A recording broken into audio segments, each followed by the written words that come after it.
नमस्ते इंडिया। मैं हूं जिगीशा और आप सुन रहे हैं कुछ यूं ही।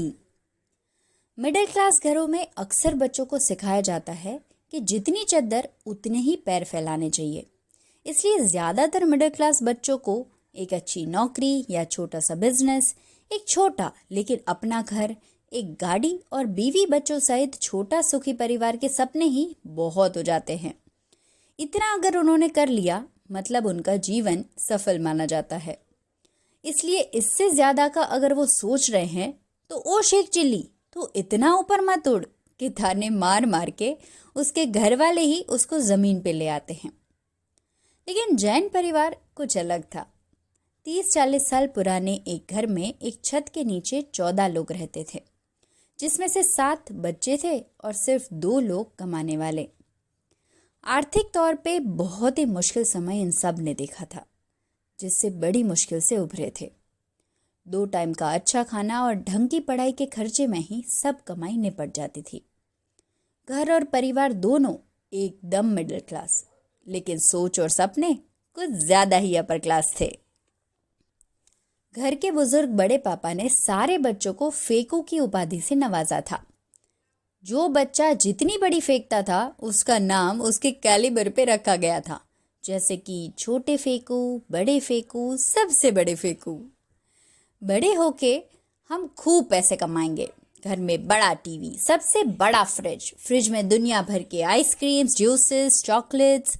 हम बड़ी बड़ी गाड़ियों में घूमने जाएंगे, महंगे कपड़े पहनेंगे, जैसे खुली आंखों के सपने ये सारे बच्चे ना सिर्फ देखते थे पर ये उनका फेवरेट पास टाइम था।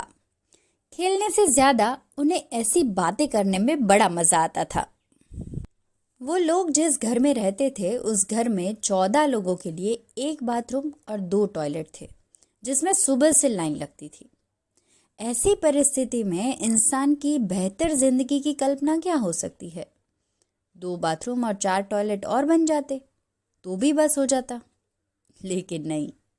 जैन परिवार के सारे बच्चों का सबसे बड़ा सपना था उनका अपना एक आलीशान घर। हम ऐसा घर बनवाएंगे जिसमें इतना बड़ा हॉल होगा, एक बड़ा सा पार्टी हॉल, अरे होम थिएटर रूम तो होना ही चाहिए, एक बड़ा डाइनिंग, सबके अपने अपने कमरे होंगे।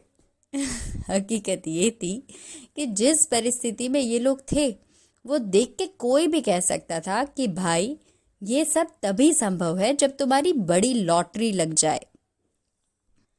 आदर्श तौर पे घर के बड़ों को भी उन्हें रोकना चाहिए था। हर मिडिल क्लास फैमिली की तरह उन्हें समझाना चाहिए था कि बेटा इतना ऊंचा मत उड़ो। लेकिन इस घर के बड़े बहुत अलग थे। बड़े चाचा और छोटे चाचा, the earning members of the family, जब भी बच्चों की ऐसी बातें सुनते वो खुद उसमें जुड़ जाते। बड़े पापा उन दोनों को फेकुओं के सरदार बुलाते। सब मिलके अपनी रईसी और शान शौकत के सपने बुनते। बड़े चाचा का मानना था कि बड़ा सोचेंगे नहीं तो बड़े बनेंगे कैसे। उनको कभी ये डर नहीं लगा कि ये बच्चे जितना सोच रहे हैं उतना बड़ा नहीं बन पाए तो, बल्कि उनको लगता कि अगर बच्चे छोटा सोचेंगे तो पक्का ही बड़े नहीं बन पाएंगे। छोटे चाचा को भी इस बात पे यकीन था कि आपकी सोच ही है जो आपको आगे ले जाती है। आज जैन परिवार के बच्चे बड़े हो गए हैं और हकीकत यही है कि जिस बच्चे ने जितना ऊंचा सोचा था वो उस उड़ान तक पहुंचने में कामयाब रहा है। सबसे बड़ी बात यह है कि बहुत ही यंग एज में उन्होंने अपना सबसे बड़ा सपना, अपना आलीशान घर बना लिया है। उस घर में सबके अपने कमरे, बड़ा party hall, home theatre room, बड़ा फ्रिज, बड़ा टीवी और वो सब छोटी से छोटी चीज़ों का ध्यान रखा गया था जो कभी बचपन में सब सोचा करते थे। वही 14 लोगों के लिए घर में एक की जगह 17 बाथरूम बने थे। अब सुबह लाइन नहीं लगती, लेकिन अभी भी फेकुओं का स्वभाव बदला नहीं है।